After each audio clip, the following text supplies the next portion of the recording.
Pourquoi la marque France? Je serais tenté de dire parce qu'elle n'existe pas. Voilà. Est-ce qu'il faut qu'elle existe? Oui, parce que la marque Amérique existe, parce que la marque Suisse existe, parce que la marque Angleterre existe.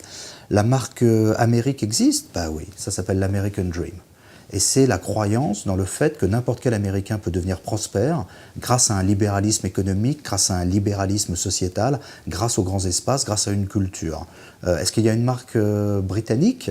Est-ce qu'il y a une marque Grande-Bretagne? Bah oui, on l'a tous vu au moment de la cérémonie d'ouverture des Jeux Olympiques de Londres, où on a vu qu'il y avait une marque qui se définissait par un non-conformisme et une puissance créatrice qui en même temps remettait en cause les statu quo et qui intégrait les tendances à l'efficacité économique. Et ça, marié avec le savoir-faire de la City, ça vous donne une marque Grande-Bretagne. Tout comme il y a une marque suisse, ce savoir-faire, le fait d'avoir cette pondération dans toute chose et ce sérieux et cette discrétion qui fait que l'économie helvétique, on la connaît, le Made in Germany dans la qualité et la valeur ajoutée, on sait ce que c'est.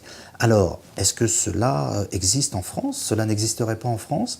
Il y a une question toute simple. Est-ce que quelqu'un peut citer le récit économique français d'une manière absolument consensuelle? Avons-nous un référent commun? Alors non, on a plein d'idées. Certains vont parler de l'intelligence dans tout ce que l'on fait, vont parler du savoir-faire, vont parler de la qualité, vont parler de la technologie, vont parler de cet hédonisme rabelaisien, vont parler de l'accueil, du savoir-faire. Bref, on va parler de plein de choses. Mais est-ce qu'on a les 4 phrases sur lesquelles nous sommes tous en accord? Et est-ce qu'on a ce snapshot? Est-ce qu'on a cette chose qui résume tout cela? Est-ce qu'on a l'American Dream? Donc voilà, ça va être déjà la première chose. La première chose, ça va être de définir cette chose-là de la manière la plus consensuelle, ça va être ce référent économique français. Ensuite, comment on met ça en œuvre? Est-ce qu'il y a une certification? Qu'est-ce qui peut faire que des entreprises puissent se sentir portées? Qu'est-ce qui peut faire que quand on arrive dans un salon, on sache tout de suite où se trouvent les Français? Vous savez, quand on arrive dans un salon international, on sait où sont les Allemands, on sait où sont les Anglais et on sait où sont les Américains. On ne sait pas, on ne reconnaît pas tout de suite les Français.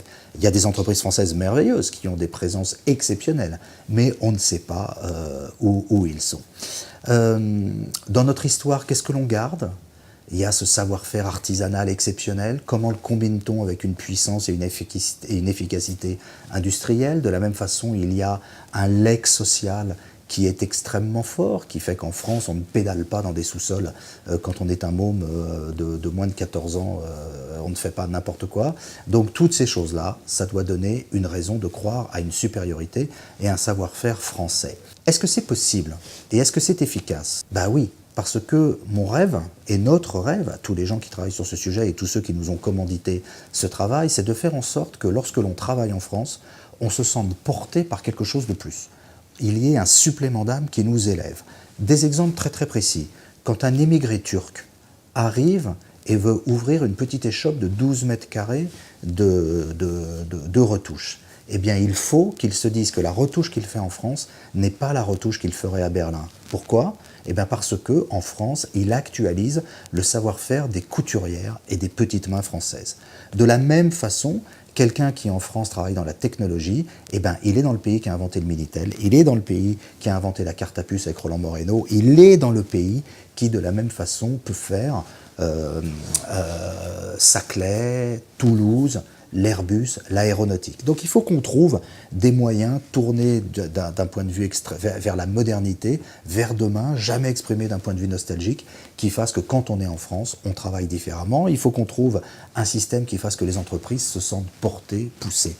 Alors, je ne peux pas vous en dire plus. Pourquoi? Parce qu'il y a une commission qui travaille, qui va travailler pendant 3 mois, et que donc c'est uniquement au bout de ces 3 mois que l'on pourra déboucher sur quelque chose. Mais comme le disait Sénèque, il n'est de vent favorable pour qui ne connaît le port, et donc au moins il faut savoir là où on veut arriver, et donc nous savons là où on veut arriver, c'est-à-dire trouver ce référentiel commun, trouver et écrire ce récit économique français, réussir à trouver un système de certification qui puisse encapsuler ce qui existe déjà aujourd'hui, le label rouge, les normes NF, les normes AFNOR, l'agriculture biologique, l'origine française contrôlée. Il y a également le fait de savoir quand on a une marque, si on a une marque, on est sur un marché, lequel?